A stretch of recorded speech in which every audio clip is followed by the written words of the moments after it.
नमस्कार, मैं हूं अमित और आप देख रहे हैं आंखें न्यूज 24। आइए नजर डालते हैं आज के महत्वपूर्ण खबरों पर। उत्तर प्रदेश के प्रयागराज में हुई घटना को लेकर सियासत तेज, पप्पू यादव ने उठाया सवाल।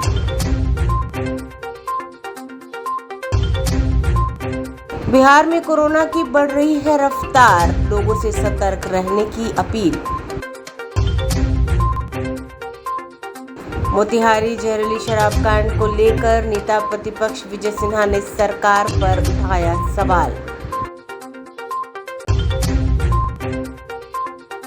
नालंदा के रहुई प्रखंड में सड़क निर्माण को लेकर ग्रामीणों का प्रदर्शन।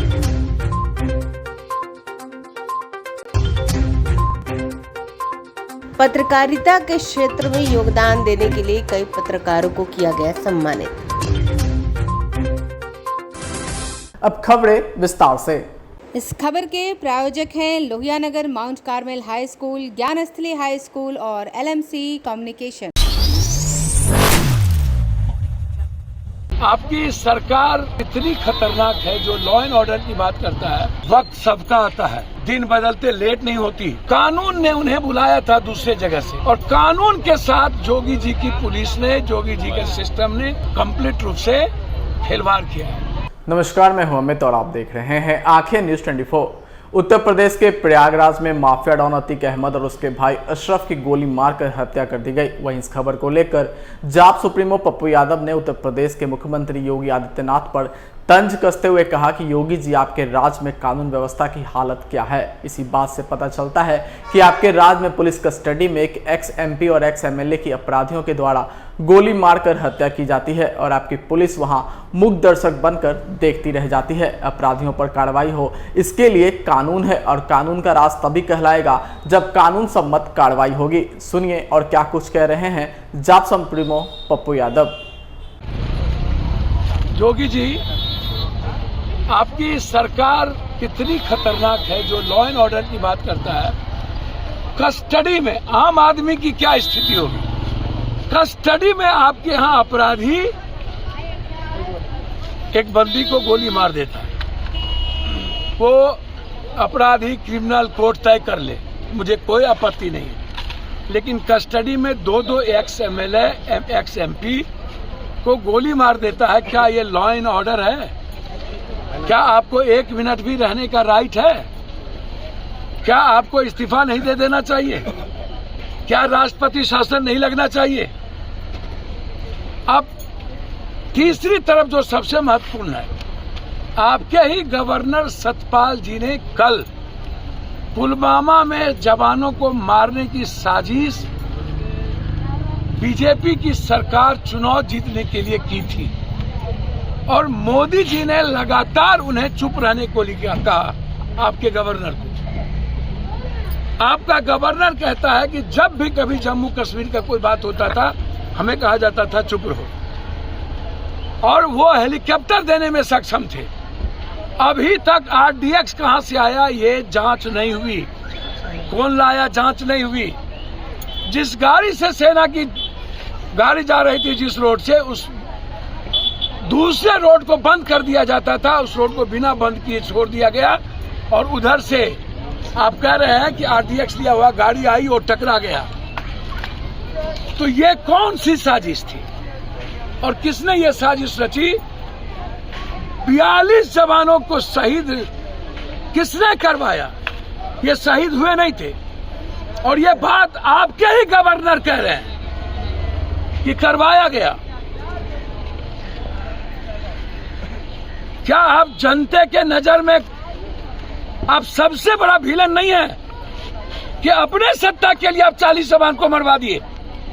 और जब ये मुद्दा उठा, पूरे देश में चर्चा शुरू हुई कि CRPF और सबको मरवाए, तो आपने और आपकी सरकार ने, पुलिस और सरकार साजिश रच के कल न्यायिक हिरासत में 2 भाई को, जो एक्स MP और MLA थे, उसकी हत्या करवा देते, सिर्फ उस मुद्दे से भटकाने के लिए, सिर्फ गोदी मीडिया को एक मुद्दा देकर पुलवामा जैसे चीजों को सामने में से खत्म करने के लिए। मैं हाथ जोड़ के आग्रह करूंगा चंद्रचूड़ जी आपसे, पुलवामा की भी जांच होनी। लगातार एक समुदाय और वर्ग विशेष पर लगातार हमला, आप अपराधी को खत्म कीजिए, लेकिन राजनीतिक परिवेश और परिस्थितियों को जन्म देकर डर पैदा करना एक मुख्यमंत्री की जिम्मेदारी नहीं है। राजनीतिक हथकंडे, अपनी कमजोरी को छुपाने के लिए जिस तरीके से मुख्यमंत्री जी आप अपने स्वजातियों के गुंडों का इस्तेमाल सत्ता के लिए करते हैं, पूरे प्रदेश में 90-95% पदाधिकारी आप स्वजातीय पदाधिकारी पाल करके आप इस्तेमाल करते हैं। कल जो घटना घटी, अतीक अहमद अपराधी है, अतीक अहमद को स्पीडी ट्रायल करके फांसी हो जाना चाहिए, इसको कौन रोका? आप कोर्ट से सजा दिलवाई। लेकिन जिस तरीके से एक गहरी साजिश जो पुलिस ने रची, यह बिल्कुल गलत है। दुनिया ने देखी है कि किस तरीके से एक लोग आते हैं, 2-4 लोग टपोरी टाइप के, और पुलिस उन्हें आने में मदद करती है, और पुलिस खड़ी रहती है, मुखदर्शक बनी रहती है, जहां 100 गार्ड जिसके साथ चलता हो, और वहां पर 25-30 फायर करके गोली मार के चला जाता हो। मेरा सवाल साफ है, क्या एक गैंग को खत्म करने के लिए मुख्यमंत्री जी आपने एक नया गैंगवार शुरू कर दी? मैं बिल्कुल इस पर तटस्थ हूं। यदि एक गैंगवार को खत्म करने के लिए नए गैंगवार की जो आप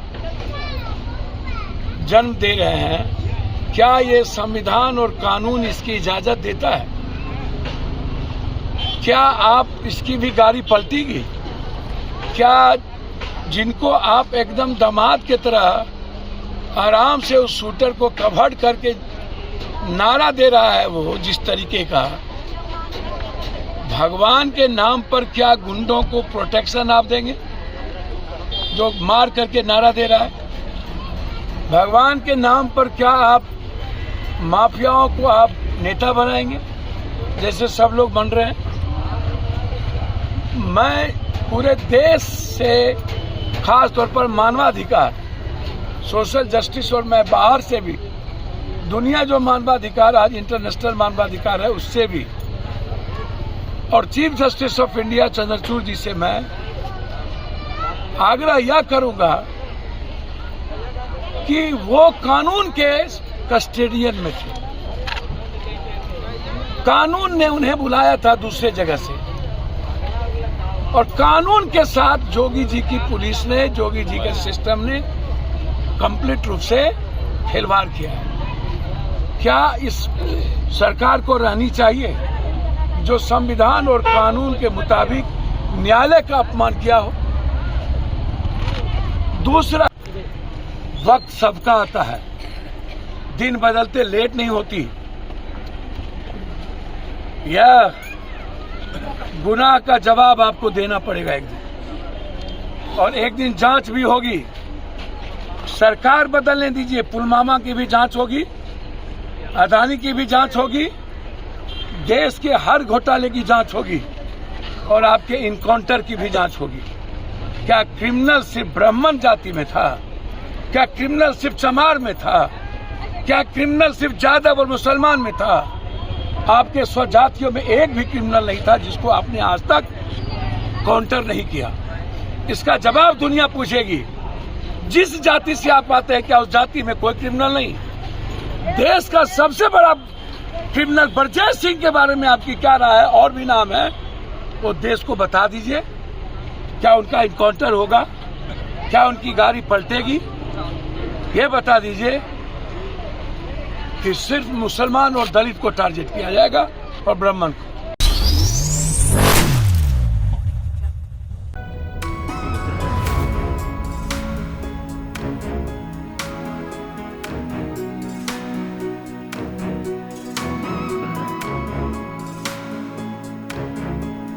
नमस्कार, मैं हूं अमित और आप देख रहे हैं आंखें न्यूज 24। कोरोना वायरस का प्रचंड रूप वापस देखने को मिल रहा है। रोजाना आने वाले मामलों की संख्या 10,000 से ज्यादा हो गई है। कोरोना के सक्रिय मरीजों का आंकड़ा पूरे देश में बढ़कर 53,720 हो गया है। शनिवार को लगातार दूसरा दिन ऐसा रहा जब 24 घंटों के भीतर 20 से ज्यादा मरीजों की मौत हुई। बिहार की बात करें तो शनिवार को यहां 129 कोरोना के नए मरीज मिले हैं। बिहार में शनिवार को कोविड-19 के 129 मामले सामने आए। इसके साथ ही राज्य में सक्रिय मरीजों की संख्या बढ़कर 412 हो गई है। शनिवार को दर्ज किए गए 129 नए मामले में अकेले पटना में 60 केस हैं। इसी बीच पटना जिले में जहां शनिवार से टीकाकरण शुरू हो गया, वहीं अन्य जिलों में सोमवार से शुरू होगा। देश में कोरोना के बढ़ते मामलों को देखते हुए डॉक्टर ने लोगों को मास्क पहनने की सलाह दी है। साथ ही कोविड से जुड़ी सभी सावधानियों का पालन करने की नसीहत दी है। जानकारों के अनुसार अभी जो आंकड़े आ रहे हैं वो हकीकत से कम है, क्योंकि बहुत सारे लोग टेस्ट नहीं करा रहे हैं। संक्रमण के प्रसार को रोकने के लिए कोविड समुचित व्यवहार अनिवार्य है।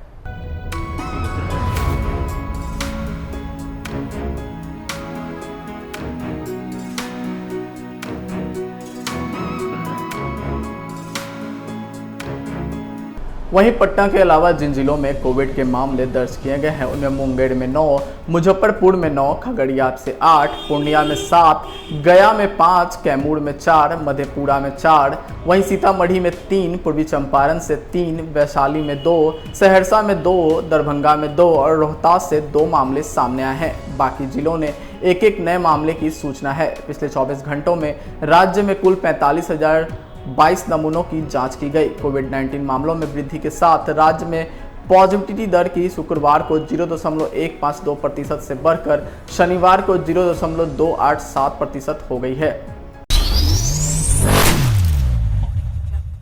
देखिए, जहरीली शराब से पूर्वी चंपारण में मौत सरकार की लापरवाही और विफलता का नतीजा है।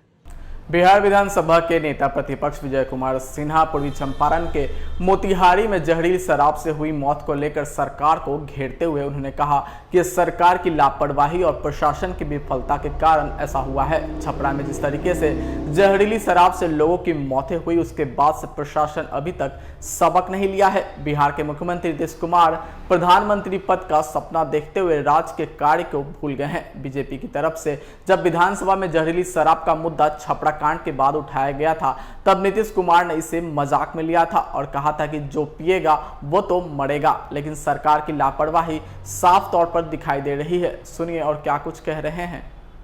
मोतिहारी में लगभग 2 दर्जन से अधिक लोगों की जहरीली शराब से मौत हो गई है। आज आप वहां जा रहे हैं, इस पर आप क्या कहना चाहते हैं? देखिए, जहरीली शराब से पूर्वी चंपारण में मौत सरकार की लापरवाही और विफलता का नतीजा है। जब शराबबंदी है तो कैसे जहरीली शराब लोगों को आपूर्ति हो रहा है, इसे कब रोका जाएगा? जब सत्ता के संरक्षण में शराब का पूरा कारोबार और नेटवर्क चल रहा हो तो सरकार को इसे रोकने की उम्मीद करना बेईमानी है। आज सरकार की मुख्यमंत्री जी तो प्रधानमंत्री पद का सपना देखते देखते राजकाज को भूल गए हैं। जिम्मेवारी का एहसास करिए, मुख्यमंत्री जी से रोकने का आप प्रयास करिए। जहरीली शराब से मृतकों के परिजनों को मुआवजा का मुद्दा हमने जब विधानसभा में उठाया था तो मुख्यमंत्री जी इसका मजाक में लिए थे। आज 2 दर्जन से ज़्यादा लोग मरे हैं और सत्ता में बैठे लोग, प्रशासन में बैठे लोगों के देख रेख में जहरीली शराब हर जगह बिक रही है। शराबबंदी पूरी तरह से विफल है। सरकार, हम तो मोतिहारी जा रहे हैं पीड़ित परिवार से मिलने के लिए, लेकिन सरकार उस अनाथ बच्चे और उस विधवा को मुआवजा दे और जो पदाधिकारी जिस थाना क्षेत्र के अंतर्गत है उन लोगों पर सख्ती से न्यायिक जांच करा करके उनकी संपत्ति को जब्त करे। समाचारों में वक्त हो चुका है एक छोटे से अंतराल का। I am Shalini Singh, principal of Lohiyanagar Mount Carmel School. Here in our school we give best education and good environment to our students where they can learn well. We provide here well-equipped lab, well-equipped, well-stocked library. We have here well-trained teacher also. We have a sports playground for cricket, volleyball, football, and also provision for indoor activities.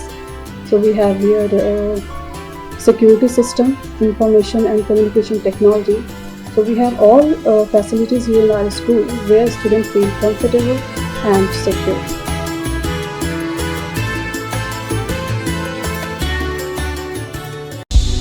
क्या आप पत्रकारिता के क्षेत्र में अपना career बनाना चाहते हैं? तो आज ही royal Ashoka institute of mass communication and journalism में अपनी जगह सुनिश्चित करें। आर्यभट्ट ज्ञान विश्वविद्यालय पटना से मान्यता प्राप्त 100% प्लेसमेंट के साथ royal Ashoka institute of mass communication and journalism, नामांकन जारी है। हमारा पता है DS/16 गायत्री मंदिर के समीप, कंकड़ बाग, पटना 8,20,000। आप हमें संपर्क भी कर सकते हैं। हमारा मोबाइल नंबर है 9955456126। ब्रेक के बाद आपका फिर से स्वागत है। नालंदा जिले के रूही प्रखंड क्षेत्र के मुड़ियाचक गांव के जगाई पर टोला में सड़क बनवाने को लेकर दर्जनों ग्रामीणों ने प्रदर्शन किया। ग्रामीण पिंटू पासवान, ललित कुमार, रेखा देवी, पिंकी देवी सहित दर्जनों ग्रामीणों ने बताया कि मुख्यमंत्री ग्राम सड़क योजना के तहत जगाई पर टोला के समीप बाहर से जानकी बिघा तक 1.275 किलोमीटर PCC सड़क ढलाई की योजना पारित हुई थी। ठेकेदार द्वारा मट्टी भरकर सिर्फ कार्य को बीच में अधूरा छोड़ दिया गया है। यह सड़क निर्माण कार्य अगस्त 2020 से लेकर अगस्त 2021 तक पूरा करना था, जिसकी राशि 90,903 रुपए सड़क कार्य में खर्च किया जाना था। लेकिन बीच में ठेकेदार उदय शंकर प्रसाद ने सड़क में मात्र मिट्टी भराई काम को आधे अधूरे छोड़ दिया। वहीं सड़क निर्माण के दौरान पानी निकासी को लेकर कई जगह पुलिया बनाया जाना था, वह भी कार्य अधूरा रह गया। ये रोड के कितना दिन से समस्या हो रही है? सर 2020 से कई समस्या है रोड का, और अगले महीने में नीतीश कुमार आए थे, उस समय ठेकेदार आकर के कुछ काम किए हैं। उसके बाद यहाँ ठेकेदार बोल दिया कि पोल का समस्या है, पोल कबड़वाइए तब हम काम करेंगे। ठेकेदार छोड़ के भाग गया। तो पोल कबड़ गया है? नहीं, पोल नहीं कबड़ा है। तो ये कौन गाँव है जी? ये मुर्गियाचक टोला जगह पर हजन टोला है। कई घर प्रभावित हैं? यहाँ 200 घरे हैं। तो बरसात में तो और दिक्कत हो? बरसात में बहुत दिक्कत है, पढ़ने लिखने बच्चे के सारे की दिक्कत है। तो ये ठेकेदार जो टेंडर लिया था वो क्या कहता है, उनसे बात हुआ है? हाँ, उनसे बात हुआ, वो करा पहले पोल कबड़वाइए, आप लोग आइए, ठेकेदार का काम है पोल कबड़वाना। ये कई किलोमीटर है रास्ता? ये 1 से 1.5 किलोमीटर है सर रास्ता है। तो मेन निकास यही है? हाँ, हम लोग का मेन निकास यही है। तो क्या आखिर मांग क्या है सरकार से? सरकार से मांग यही है कि हम लोग के रोड बनाया जाए। गरीब लोग हम लोग पानी में बुरी तरह रहते हैं सर। बहुत समस्या है इसमें कि बच्चे पढ़ने जाते हैं, उसका भी समस्या है। पानी में जाते हैं, हेल हेल के आते जाते हैं लोग। तो ये बहुत दिन से है जी? 2020 से सर। की नाम होलो? ललित कुमार। क्या समस्या उत्पन्न हो रही है? समस्या तो यही है कि नीतीश कुमार आए थे, उस समय में रोड के पास हुआ तो मट्टी तहाँ तहाँ जमीन पड़ा ताकि चल गई। उसके बाद से कोई मतलब नहीं है। नहीं पोल कबड़ा, पोल के भी दरखास्त दिया, नहीं पोल कबड़ा, और नहीं पुल बना, और नहीं रोड बना। हम लोग गरीब ऐसे ही मर रहे हैं। तो ये गांव के मेन निकास है जी? हाँ, हम लोग की मेन निकास है। ये कौन गांव है? मुर्गियाचक टोला जगाई पर। तो की मांग है आखिर? मांग तो इतनी है सर, हम लोग के निकास चाहिए, रोड चाहिए। तो ये रोडवा पास हो गया था ना, काम भी शुरू हुआ था? हाँ, काम पास हो गया था, काम भी शुरू हुआ, मगर फिर कोई मतलब नहीं। ठेकेदार के लापरवाही है? हाँ, ठेकेदार के लापरवाही है, कोई मतलब नहीं है। ठेकेदार हुलकी तक नहीं मारता है। की नाम होलो? हमारा हाँ, कारूराम। बिहार राज्य पत्रकार संघ दानापुर के द्वारा पत्रकार सम्मान समारोह 2023 कार्यक्रम का आयोजन किया गया। वहीं इस मौके पर पटना और दानापुर से जुड़े तमाम पत्रकार और मीडिया से जुड़े लोग इस कार्यक्रम में उपस्थित हुए। सम्मान समारोह में पत्रकारों को मंच पर बुलाकर सम्मानित किया गया।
पत्रकार सम्मान समारोह में एक पत्रकार को सम्मानित कैसा गौरवान्वित कर रहे हैं? मुझे बहुत अच्छा लग रहा है। मैंने कभी सोचा नहीं था कि इतने बड़े इवेंट में मुझे इनवाइट किया जाएगा और मैं खुद में मतलब तहे दिल से आप लोगों का बहुत ज़्यादा शुक्रिया अदा करती हूँ कि आप लोगों ने मुझे इनवाइट किया, सम्मान किया। Thank you. कैसा महसूस हो रहा है? महसूस तो अब तो ये बताने की भी ज़रूरत नहीं है आपको, तो मेरे फेस से भी लग रहा होगा कि कैसा लग रहा है। बहुत खुशी हो रही है, बहुत ज़्यादा। क्या नाम हो मैम? मेरा नाम हुआ कोमल यादव। Thank you. पत्रकार सम्मान समारोह में कैसा फील कर रहे हैं पत्रकार को सम्मानित देते हुए? आप लोगों ने इतना सम्मान किया, इसके लिए धन्यवाद। और यहाँ आके काफ़ी अच्छा लग रहा है। इतना सम्मान पाकर कौन नहीं खुश होगा। तो मुझे भी आज एहसास हो रहा है कि वाकई में मैसेज बिहार की विनर टैग की लायक है। एक सम्मानित कर रहे हैं, यानी एक पत्रकार को सम्मानित कर रहे हैं, कैसा आपको फील? मेरा फील बहुत अच्छा लग रहा है क्योंकि पत्रकार ही ऐसे होते हैं जो लोगों की बातों को जग जग पहुंचाते हैं। जो लोग हम घर बैठे हुए हैं, देश दुनिया की खबरें हमें नहीं मालूम होती है, वो पत्रकार के द्वारा ही हमें दिया जाता है।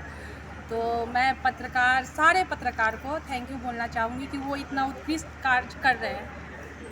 क्या नाम हो? मेरा नाम रिमझिम सिंह है। पत्रकार सम्मान समारोह कब से कर रहे हैं, क्या इसका ये है? लगभग ये 8 वर्षों से हो रहा है और इसका उद्देश्य है कि पत्रकारों को हम एक मंच पर ला करके उन्हें जोड़े और समाज में जिस तरह से जो संघर्षरत पत्रकार रहते हैं उनके बारे में लोगों को बताएं और साथ ही जो है जो पत्रकार कभी मिल नहीं पाते हैं एक दूसरे से यहाँ पर मिले और जो अच्छे कार्य करते हैं, समाज के 10 लोग जो है अच्छे कार्य करते हैं, जो हम लोग पत्रकारिता करते हैं उस दौरान जो है जो मिलते हैं उन्हें भी हम लोग सम्मानित करने का काम करते हैं। आपको सम्मान समारोह मिला है, क्या महसूस करते हैं, कैसा उत्सव है? देखिए, हम लोग वर्षों का परिश्रम करते हैं, मेहनत करते हैं और जो उपलब्धियां मिलती है लोगों को बहुत खुशी होता है, अच्छा फील करते हैं लोग कि हम लोग जो मेहनत करके बरसात हो, गर्मी हो, धूप हो, ठंडी हो, हर समय हम लोग मौजूद होते हैं। जहाँ लोग नहीं होते वहाँ हम लोग होते हैं। तो प्राउड फील तो होता है कि हमने जो अच्छा किया है उसकी वजह से हमको सम्मानित किया जाता है। लोगों के बीच में समान शब्दों के साथ सम्मानित किया जाता है। इससे ज़्यादा और क्या चाहिए? नाम? मैं संतोष यादव और मुझे आज अच्छा फील हो रहा है। हर साल की तरह इस साल भी जो लट्टन जी हैं, जी न्यूज़ के जो चीफ एडिटर हैं, उनके द्वारा उनके सृजन से उनके नेतृत्व में हर साल की तरह इस साल भी मानवी रिसोर्ट में यहाँ पे प्रोग्राम आयोजित की गई है और अच्छा लग रहा है लोगों के साथ। और मेरे साथ जी न्यूज़ के जो चीफ एडिटर हैं वो भी मेरे साथ हैं, जो आप विश्वास नहीं कर पाएंगे। बहुत कम में उन्होंने एक अपनी पहचान बनाई है। उसी न्यूज़ के एडिटर में उनसे परिचय कराता हूँ। आइए एक बार फिर डालते हैं आज की सुर्खियों पर। उत्तर प्रदेश के प्रयागराज में हुई घटना को लेकर सियासत तेज, पप्पू यादव ने उठाया सवाल।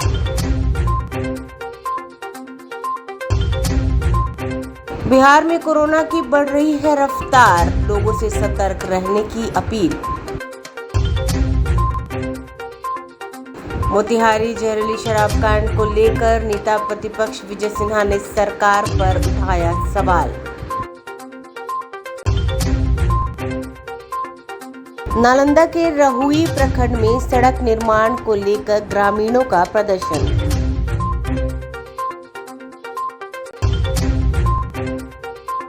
पत्रकारिता के क्षेत्र में योगदान देने के लिए कई पत्रकारों को किया गया सम्मानित। आज के लिए बस इतना ही। ताजा तरीन खबरों के लिए देखते रहें आंखें न्यूज़ 24, नजर हर खबर पर। अगर आपने अभी तक हमारे चैनल को लाइक, सब्सक्राइब, शेयर नहीं किया है तो जल्द से जल्द हमारे चैनल को लाइक करें, सब्सक्राइब करें और बेल आइकन को दबाना ना भूलें। नमस्कार। इस खबर के प्रायोजक हैं Lohianagar mount Carmel high school, Gyansthali high school और LMC कम्युनिकेशन।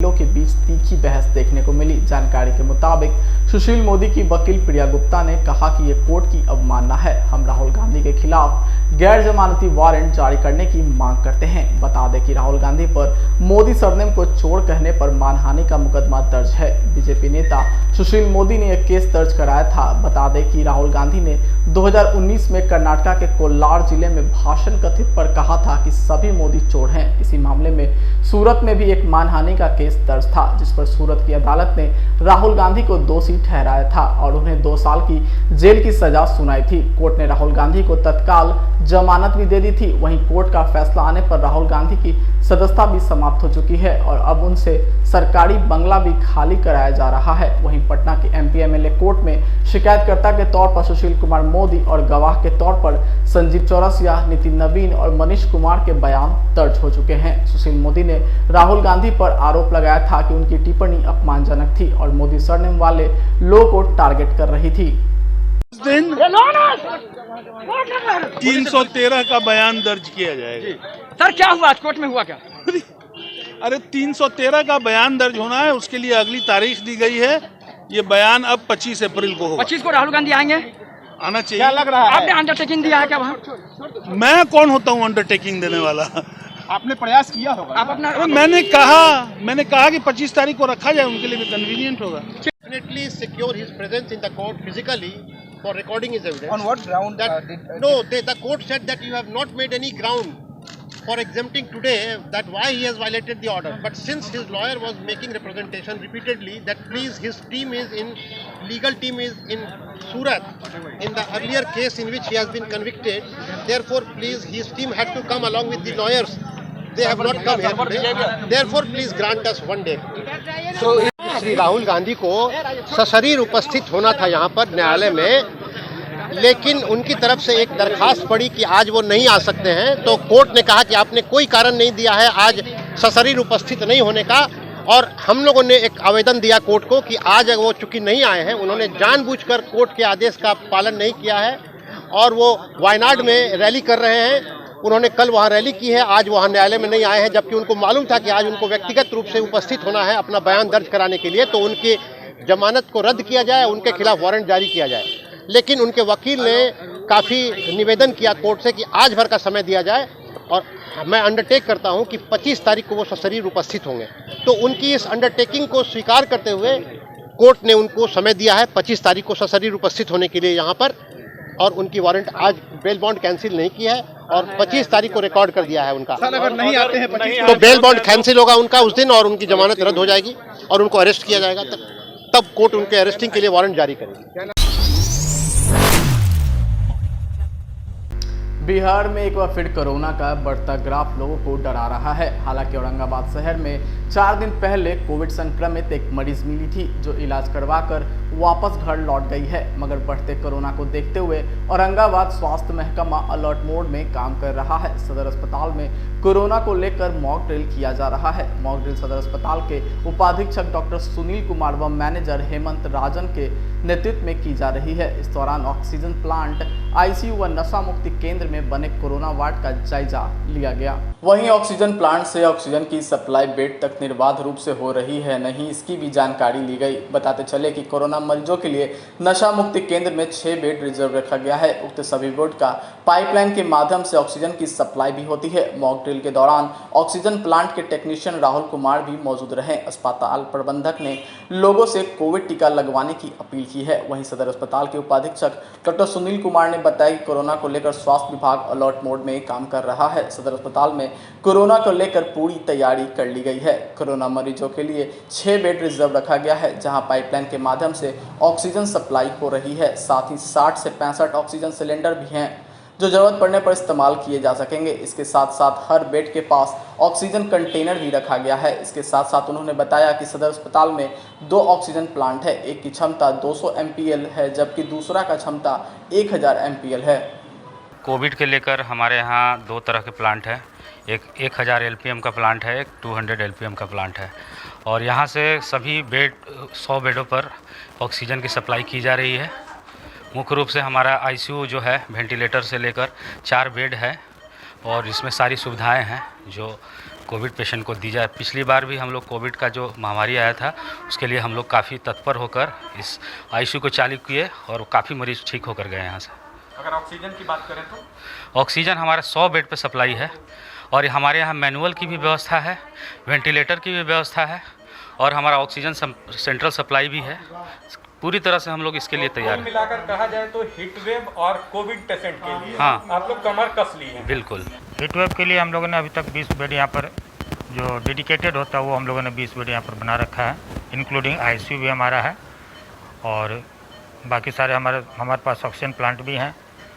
अभी जैसा आपको बताया भी गया होगा कि एक 1200 लीटर का भी एक प्लांट है और एक 1000 लीटर का भी एलपीएम का भी प्लांट हमारे पास है जो सेंट्रलाइज्ड किया हुआ है और हमारे 100 बेड पर उसकी सप्लाई है। और इसके अलावा हमारे पास ऑक्सीजन कंसनट्रेटर भी है इमरजेंसी में, बाय द वे अगर कोई फेलियर हो तो ऑक्सीजन कंसनट्रेटर भी सफिशेंट मात्रा में है। और इसके अलावा हमारे पास गैस सिलेंडर भी है ऑक्सीजन का, वो भी हम लोग सभी जगह पूरे वार्ड में सप्लाई किए हुए हैं। और कोविड को लेकर क्या तैयारी है? कोविड के लिए भी हम लोगों ने बेड रखा हुआ, डेडिकेटेड 6 बेड हम लोगों ने अलग से रखा है और उसके लिए आरटीपीसीआर जांच जो है सो हम लोग कर रहे हैं। आरटीपीसीआर में 100 पर डे हम लोग करते हैं और एंटीजन टेस्ट हम लोग 300 करते हैं। टेस्टिंग बहुत इंपॉर्टेंट है, बिना टेस्टिंग का हम लोग को पता नहीं चल पाएगा। और बेड भी रखे हुए हैं, सारे ड्रग्स सारी दवाइयाँ हमारे पास उपलब्ध है, हीट वेव के लिए भी और कोविड के लिए भी। कोरोना को लेकर क्या मैसेज देना चाहते हैं लोगों के बीच, कैसे कोरोना न फैले? और कोरोना के लिए देखिए ऐसा है कि जैसे पिछली बार भी आया था तो हम लोगों ने सारे लोग बिना मास्क के ना रहें। हॉस्पिटल में भी हम लोगों ने ये सब जगह अनाउंसमेंट भी किया हुआ है, सब लोगों को बता भी रखा है कि बिना मास्क के कोई हॉस्पिटल में एंट्री नहीं होगी। और इसके अलावा जैसे डिस्टेंस भी मेंटेन करना है, दूरी मेंटेन करके रहेंगे, हैंड वॉश हमेशा करते रहेंगे, जहाँ तक गंदगी ना फैलाएं, तो ये सब मेंटेन करना पड़ेगा। पिछली बार भी हम लोगों ने ऐसा किया था। आइए एक बार फिर डालते हैं आज की सुर्खियों पर। विपक्षी एकता को मजबूत करने के लिए मुख्यमंत्री नीतीश कुमार ने मल्लिकार्जुन खड़गे और राहुल गांधी से दिल्ली में की मुलाकात। दूसरे चरण का किया विपक्षी एकजुटता पर भाजपा का हमला, कहा विपक्षी एकता मुंगेरी लाल के हसीन सपने। चिराग पासवान ने नीतीश कुमार पर कसा तंज, कहा नीतीश कुमार का दिल्ली जाने से कोई फायदा नहीं।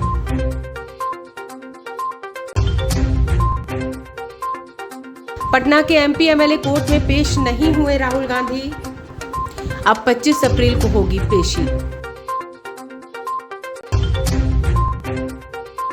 बिहार में लगातार बढ़ रही कोरोना की रफ्तार, पिछले 24 घंटे में 52 नए संक्रमित मिले। आज के लिए बस इतना ही। ताज़ा इन खबरों के लिए देखते रहें आंखें न्यूज़ 24, नजर हर खबर पर। अगर आपने अभी तक हमारे चैनल को लाइक सब्सक्राइब शेयर नहीं किया है तो जल्द से जल्द हमारे चैनल को लाइक करें, सब्सक्राइब करें और बेल आइकन को दबाना ना भूलें। नमस्कार।